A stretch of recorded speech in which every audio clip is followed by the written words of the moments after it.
Kamaplus TV. Bonjour bien-aimés téléspectateurs de notre chaîne Kamaplus TV. Ça fait un très bon moment, un très long moment, voulais-je dire, que nous n'avons plus eu l'occasion de partager avec vous la parole du Seigneur. C'était dû principalement à des raisons techniques, mais Dieu, qui voulait que nous puissions continuer ces moments merveilleux d'enseignement, a rendu possible cette journée que nous puissions reprendre avec nos émissions. C'est bien moi, votre bien-aimé, serviteur du Seigneur, pasteur Jean-François Chouempia, pasteur à l'église familiale de la Victoire, Victory Family Center. Nous sommes dans la grande République démocratique du Congo, dans la capitale Kinshasa même, dans la commune de Ngaliema sur 65, avenue de l'École. C'est vrai, nos émissions étaient intitulées « La vie dans la parole »,« Life in the Word ». Et par la grâce de Dieu, nous avions vu avec vous 3 leçons, si vous vous rappellerez comme moi. Je sais que ça fait un bon moment. Nous avions démarré d'abord avec les 4 lois spirituelles. Après les 4 lois spirituelles, nous avions partagé avec vous ce que c'est que la nouvelle naissance. Nous étions sur Jean 3 où nous avions partagé l'expérience de la rencontre de Nicodème avec notre Seigneur Jésus-Christ. Et enfin, la dernière leçon que nous avions eue, c'était l'assurance du salut. Nous avions dit, aujourd'hui vous mourrez, vous vous retrouvez devant le Seigneur. Qu'est-ce que vous allez lui dire pour qu'il vous laisse entrer au ciel? Et nous avions vu d'une manière pratique qu'est-ce qui s'est passé lorsque nous sommes nés de nouveau et comment nous pouvons avoir cette assurance du salut. Eh bien voilà, nous ne voulons plus aller en arrière, mais plutôt progresser, aller de l'avant avec notre 4e leçon déjà. Et la 4e leçon, c'est la puissance des Écritures. La puissance des Écritures. Si vous le voulez bien, nous voulons remettre ce moment entre les mains du Seigneur. Père, nous te bénissons pour cette grâce que tu nous accordes au travers de cet instrument Kamaplus TV que tu as mis à la disposition du corps de Christ pour communiquer ta parole, communiquer ta pensée à ton peuple. La Bible dit, c'est poussé par le Saint-Esprit que les hommes ont parlé de ta part. Parle par le Saint-Esprit au nom de Jésus-Christ. Amen. Voilà, bien-aimés, je disais qu'aujourd'hui, nous allons partager autour de la puissance des Écritures. Et d'entrée de jeu, je voudrais nous dire ceci, que lorsque nous voulons parler de la puissance des Écritures, nous voulons parler de la puissance qu'il y a dans les écrits qui sont dans la parole de Dieu, dans la Bible. Eh bien, la Bible, mes bien-aimés, elle contient la pensée de Dieu. Elle montre également l'état de l'homme. La voie du salut, la Bible nous le montre clairement. Le malheur et la perdition qui va suivre les pécheurs, mais également la joie qui sera le partage des croyants. Ces doctrines sont saintes. Ces préceptes sont liés. Donc on ne peut pas prendre un verset ou une portion des Écritures séparément. Elles sont liées. Ces histoires sont vraies. Et ces décisions sont inchangeables. C'est ça la parole de Dieu. Nous devons lire la Bible, mes bien-aimés, pour devenir sages. Nous devons croire en ce qui est écrit dans la parole de Dieu pour pouvoir vivre en toute sécurité. Nous devons pratiquer tout ce qui est écrit dans cette parole et nous serons saints, comme lui-même notre Créateur est saint. Elle contient la lumière nécessaire pour nous diriger ici-bas sur terre. Et c'est cette nourriture qui sert à nous soutenir et à nous donner la force pendant tout le temps de notre pèlerinage ici-bas sur la terre. La parole de Dieu, mes bien-aimés, elle est également comme une carte de voyageur, car je venais de dire tantôt que nous ne sommes que des pèlerins sur cette terre. Donc la Bible, c'est une carte de voyageur qui nous aide pendant notre pèlerinage ici-bas. Elle est comme un bâton pour le pèlerin que vous êtes, que moi je suis ici-bas sur terre. La parole de Dieu est également l'épée du soldat. Éphésiens 6 nous en parle. Et c'est cette épée que notre Seigneur a utilisée pour combattre le diable dans le livre de Matthieu 4 lors de sa tentation. La parole de Dieu, elle est également la constitution pour le chrétien. Vous savez, chaque pays a sa constitution. Notre pays, la RDC, a sa constitution. La Suède a sa constitution. Chaque pays du monde a sa constitution. Et nous sommes, en recevant Christ, devenus membres d'un royaume. Le royaume des cieux. Et la constitution de ce royaume, c'est bien la parole de Dieu. Dans la Bible, le paradis est restauré. Ce que Adam et Ève avaient perdu, Dieu nous le restaure. Dans la Bible, nous voyons le ciel est ouvert. Et pour nous qui croyons en Dieu, les portes de l'enfer sont fermées. Gloire à l'agneau de Dieu. Le thème central de la Bible n'est autre que la personne et l'œuvre de Jésus-Christ. Le dessein de cette parole,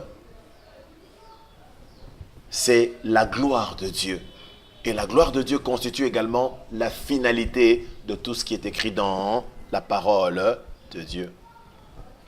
Je nous exhorte, mes bien-aimés, que la parole de Dieu, que la Bible puisse remplir notre mémoire. Que la Bible puisse diriger nos cœurs en tant qu'enfants de Dieu et qu'elle puisse également conduire nos pas. Nous ne devons pas être pressés lorsque nous la lisons. Donc nous devons lire la Bible lentement. La lire régulièrement. Et également dans une attitude de prière. Parce que la Bible n'est pas un livre comme les autres livres. La Bible est un livre inspiré. Son auteur, c'est le Saint-Esprit qui s'est servi des canaux, des instruments humains. Et c'est dans une attitude de prière, de communion avec l'Esprit de Dieu que nous pouvons bien apprendre ce qui est écrit dans la parole de Dieu. La Bible, c'est une mine de trésors et de richesses, un paradis de gloire et une rivière de plaisir. Elle nous est donnée dans la vie. Elle sera ouverte, mes bien-aimés, lors du jugement. Et on s'en souviendra pour toujours.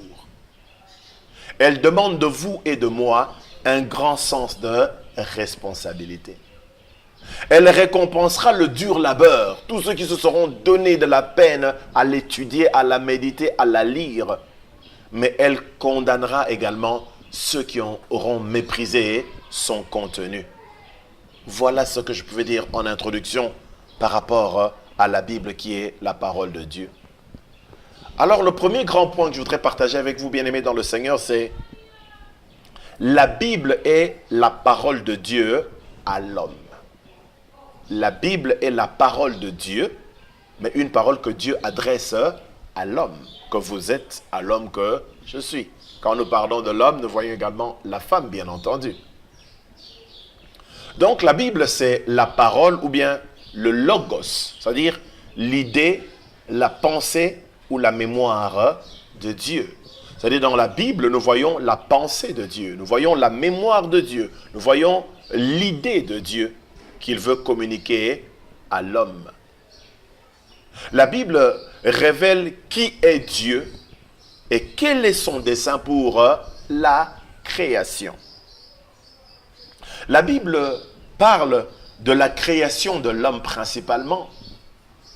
Elle parle également de la chute de l'homme lorsqu'il a désobéi volontairement à la voix de Dieu dans le jardin d'Éden et des conséquences malheureuses qui ont suivi cette désobéissance et cette chute de l'homme.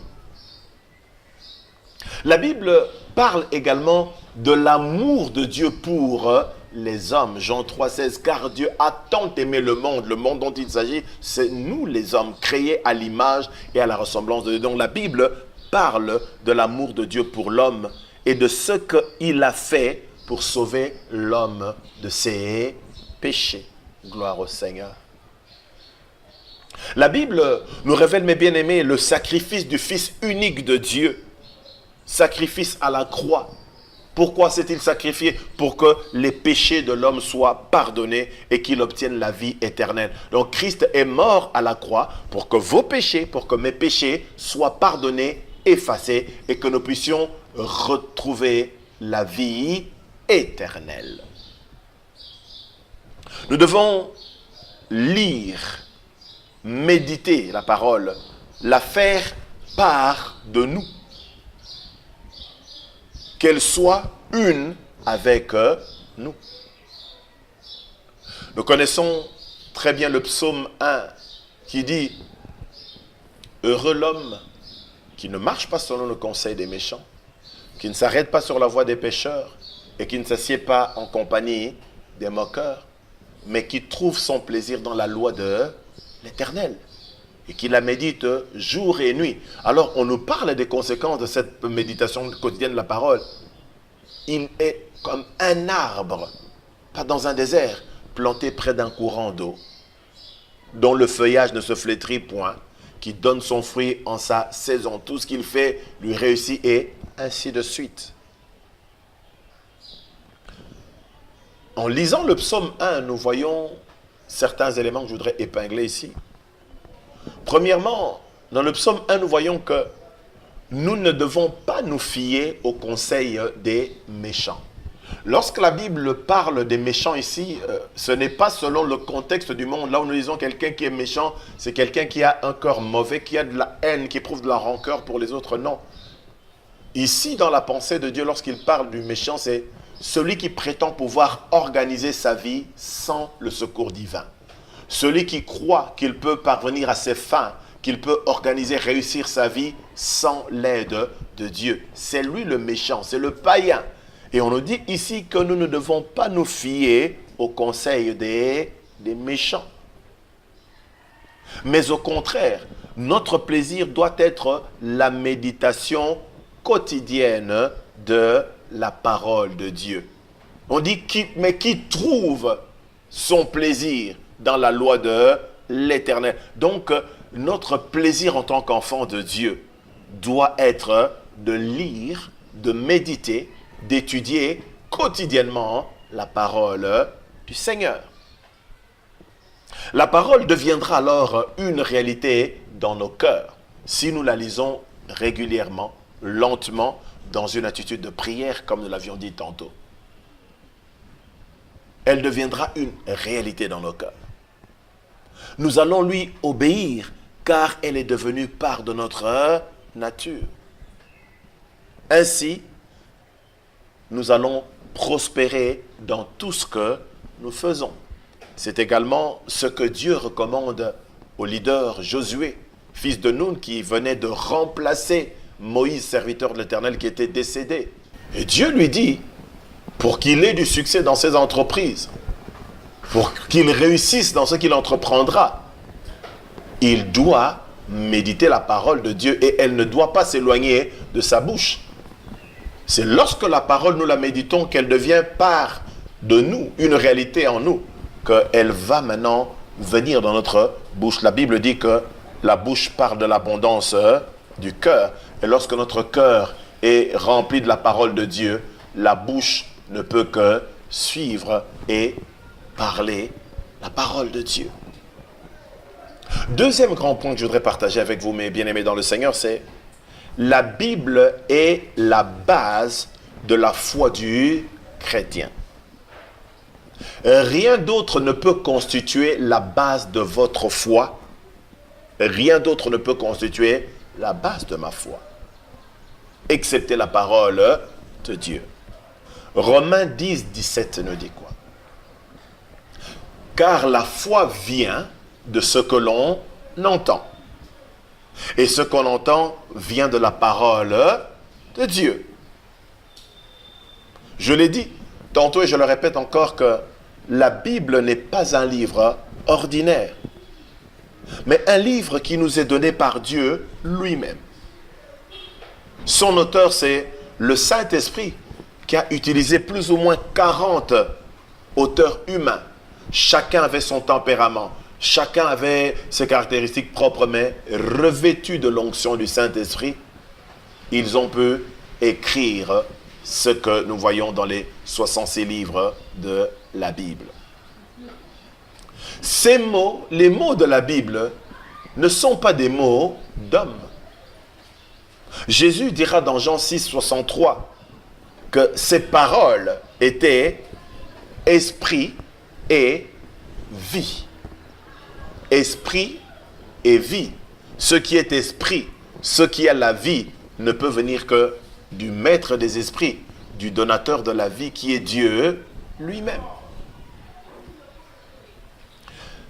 Il y a une grande question que je voudrais poser et répondre également.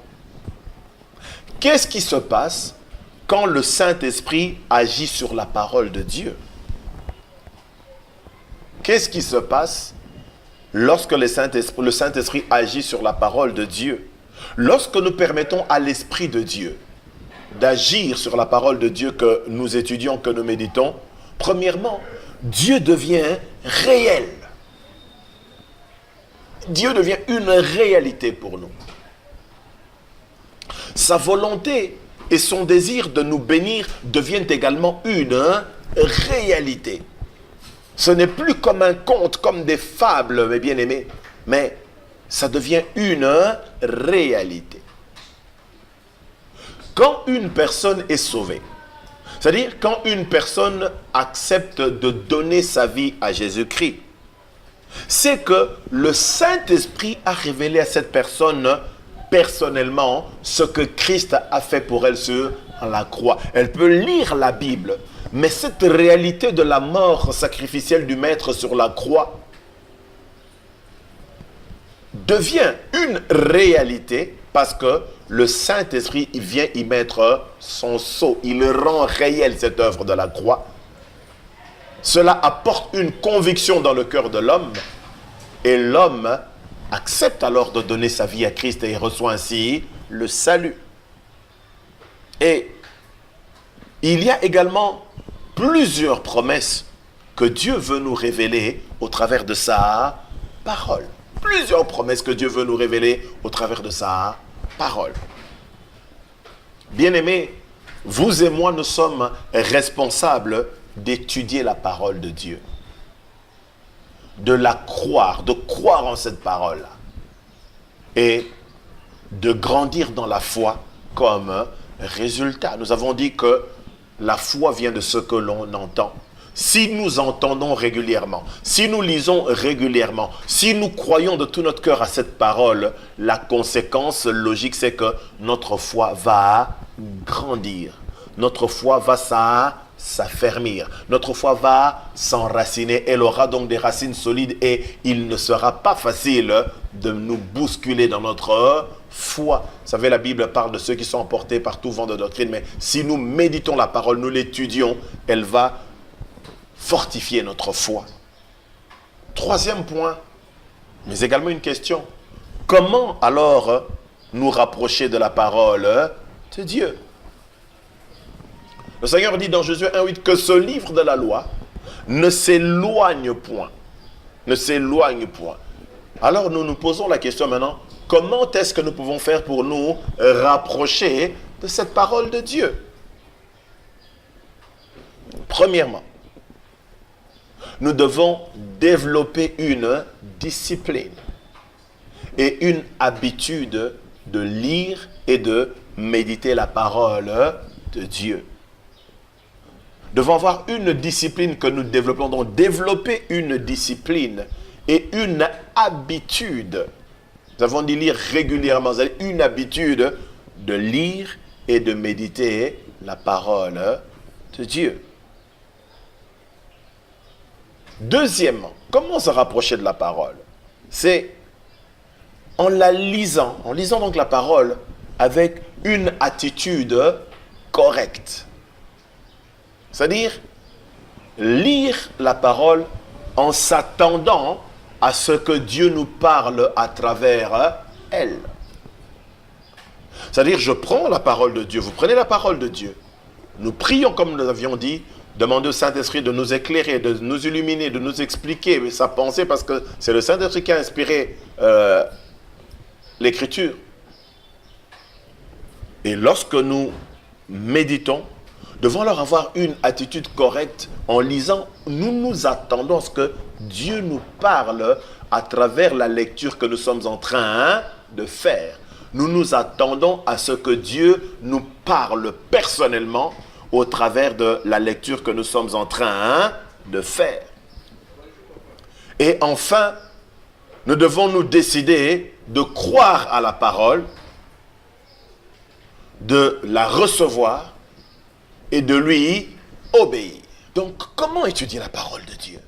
Choisir un lieu et un temps approprié chaque jour pour étudier la Bible. Donc, nous devons faire un choix, le choix d'un lieu et le choix d'un temps approprié où nous pouvons étudier la parole de Dieu.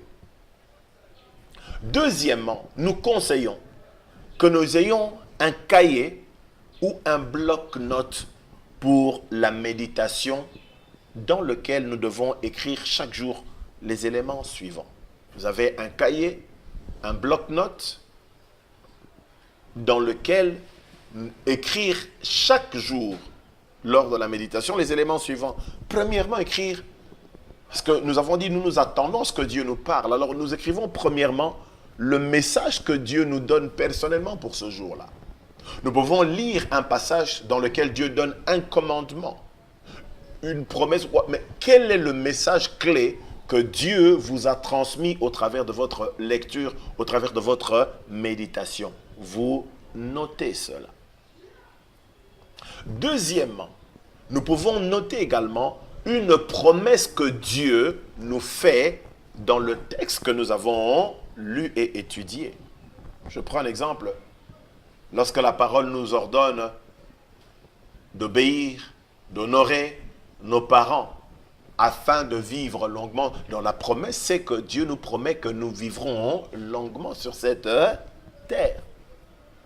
Et j'en viens au troisième point, écrire le commandement que Dieu nous donne. Par exemple, le texte que je viens de citer, le commandement est clair. Honore ton père et ta mère. Dieu ne nous supplie pas, il ne dit pas s'il vous plaît, pouvez-vous, il dit honore. Donc, il y a un commandement.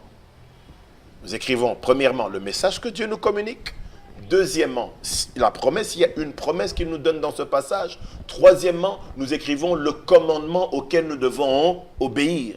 Quatrièmement, nous écrivons le passage à mémoriser. La parole de Dieu doit habiter pleinement en nous. Nous devons donc la mémoriser, mes bien-aimés. Donc, il s'agit ici d'écrire un verset, deux versets que nous allons répéter jusqu'à le mémoriser. Parce que la parole, nous devons également la mémoriser, mes bien-aimés. Et nous exhortons dans notre temps de méditation, pour un débutant, étudiant dans la parole de Dieu, de donner d'abord au moins 30 minutes chaque jour pour le temps qu'il va passer personnellement avec Dieu. Donnez 30 minutes pour le temps que vous passez personnellement avec le Seigneur. 30 minutes au moins. Et ces 30 minutes, bien aimés, nous pouvons les subdiviser en 3. Premièrement, 10 minutes pour parler à Dieu dans la prière et laisser également Dieu nous parler. La prière n'est pas un monologue. Vous savez, mes bien-aimés, la prière, c'est la flèche aller et la flèche retour. Mais je voudrais nous dire que ce que Dieu nous communique est toujours plus grand et plus important que ce que nous nous disons à Dieu. Je prends un exemple. Vous avez vos amis, vous jouez. Vous dites à vos amis, j'ai dit à mon père de m'acheter de nouvelles baskets. J'ai dit à mon père de m'acheter un nouveau téléphone. J'ai dit à mon père de m'acheter un nouveau sac. J'ai dit à mon père de m'acheter des frites pour manger. J'ai dit à mon père de m'acheter un vélo. J'ai dit à mon père toute une liste des choses. Mais si à la fin de compte, les amis vous demandent, mais alors, quand tu as dit tout cela, qu'est-ce que ton père t'a dit? Oh, il n'a rien dit du tout. Mais bien aimé, vous passerez pour un moins sérieux. Parce que la parole du Père, ce qu'il va faire, est toujours plus important. Donc nous prenons 10 minutes, parlons à Dieu, nous avons nos cœurs ouverts, nous laissons aussi à Dieu nous communiquer quelque chose. 10 minutes pour lire et pour méditer la Bible. 10 minutes pour méditer et lire la Bible. Nous exhortons de commencer par l'évangile de Jean, pour terminer par l'Apocalypse. Pourquoi l'évangile de Jean? Vous savez, nous avons 4 évangiles. Les 3 premiers, Matthieu, Marc, Luc, sont appelés des évangiles synoptiques qui vont pratiquement dans la même direction. Jean, dès le début, il nous présente la divinité de Jésus-Christ. Et nous exhortons de commencer à étudier la Bible par l'évangile de Jean.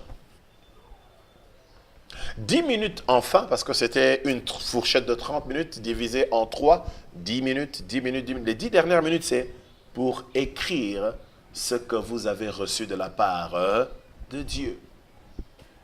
Ce que vous avez reçu de la part de Dieu. Parce que pendant que nous lisons, comme nous l'avons dit, dans une attitude de prière, une attitude correcte, s'attendant à ce que Dieu nous parle, et puisque nous croyons que nous nous approchons de Dieu qui existe et qu'il est le rémunérateur de ceux qui le cherchent, selon Hébreux 11, 6. Nous nous attendons pendant ce temps. Je suis venu, comme nous venons auprès d'un homme, je vais parler avec mon patron. Je sais que je vais parler au patron et le patron va me communiquer quelque chose. Je vais parler avec ma soeur. Je sais que je vais parler à ma soeur et qu'également elle va me communiquer quelque chose. Dieu n'est pas un robot. Dieu est vivant, mes bien-aimés. Et lorsque nous nous approchons de lui, Hébreux 11 nous dit que nous devons croire qu'il est le rémunérateur de ceux qui le cherchent. Alors, en troisième lieu, nous écrivons ce que Dieu nous dit. Quelqu'un pourra me dire, pasteur, est-ce que tout le monde entendra une voix audible de la part de Dieu? Non, Dieu parle de plusieurs manières. Il peut vous parler par une voix audible. Il peut rendre un verset de votre méditation très réel. Vous sentez, votre cœur est touché, que Dieu est en train de mettre une emphase sur ce passage. Il est en train de l'amplifier et que cela vous concerne. Il peut vous communiquer une pensée que vous cochez. Et cela va vous aider pour votre marche avec le Seigneur. Donc voilà, c'est pratiquement la fin de notre 4e leçon, la puissance des Écritures. La vie chrétienne est fondée sur la parole de Dieu. Il y a des gens qui ont bâti des ministères, des vies entières sur des rêves, des visions, des songes. Les rêves peuvent venir de Dieu parce qu'il parle dans les visions, comme le dit la Bible. Les rêves peuvent venir des longues conversations que nous avons eues pendant la journée. Les rêves peuvent venir également des chocs, des traumatismes que nous avons eus dans la vie. Et si cela ne vient pas de Dieu, nous prenons ces choses comme venant de Dieu, que nous orientons notre vie par rapport à ces rêves, à ces visions. Nous risquons, mes bien-aimés, de perdre le nord. Nous risquons de commettre des dégâts dans la vie et un jour de se retrouver au bout du gouffre. Mais la parole de Dieu, comme le dit la Bible, elle est éprouvée.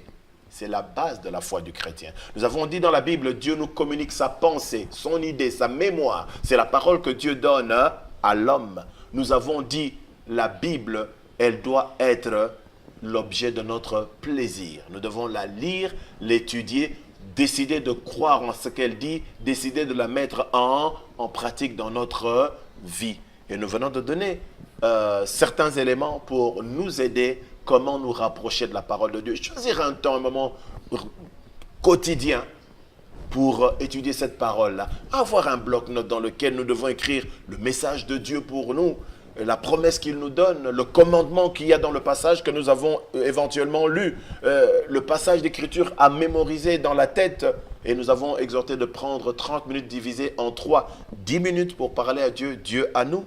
10 minutes pour lire et méditer la parole. Et 10 minutes enfin pour écrire ce que Dieu est en train de nous communiquer. Donc voilà, c'est la fin de notre 4e leçon. Dieu nous prétend vie. La prochaine leçon, la leçon 5, je vous prie d'être encore plus nombreux à nous suivre sur Kama plus TV. Ce sera les principes de la délivrance. Un sujet qui fait couler beaucoup d'encre, beaucoup de salive. Un sujet qui divise. Alors nous voulons voir à la lumière de la parole la fois prochaine les principes de la délivrance. Voilà.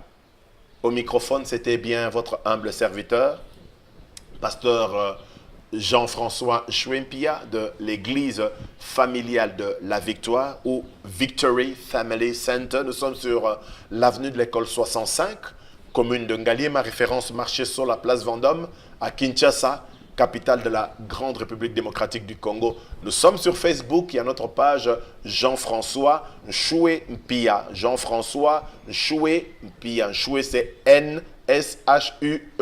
Et vous pouvez nous joindre au téléphone plus 243 9 92 72 8000. Plus 243 9 92 72 8000. Cette émission a besoin de votre soutien dans la prière. Voyez, nous avons passé un long moment. Nous n'avions plus des émissions. Soutenez cette émission en prière. Soutenez-nous, serviteurs de Dieu, qui vous communiquons la parole dans la prière. Notre équipe technique, ici à Kinshasa, en Suède et partout ailleurs, soutenez-les. Mais cette émission a besoin également de matériel plus performant, des moyens pour que nous puissions vous présenter un travail de meilleure qualité en ce temps de la modernité, mes bien-aimés. Si Dieu vous met à cœur, mettez la main à la pâte, soutenez cette œuvre et Dieu ne pourra que vous bénir grandement. Ciao, à la prochaine fois. Que Dieu vous bénisse tous abondamment. Au nom de notre Seigneur et Sauveur Jésus-Christ. Amen. Kama Christ TV.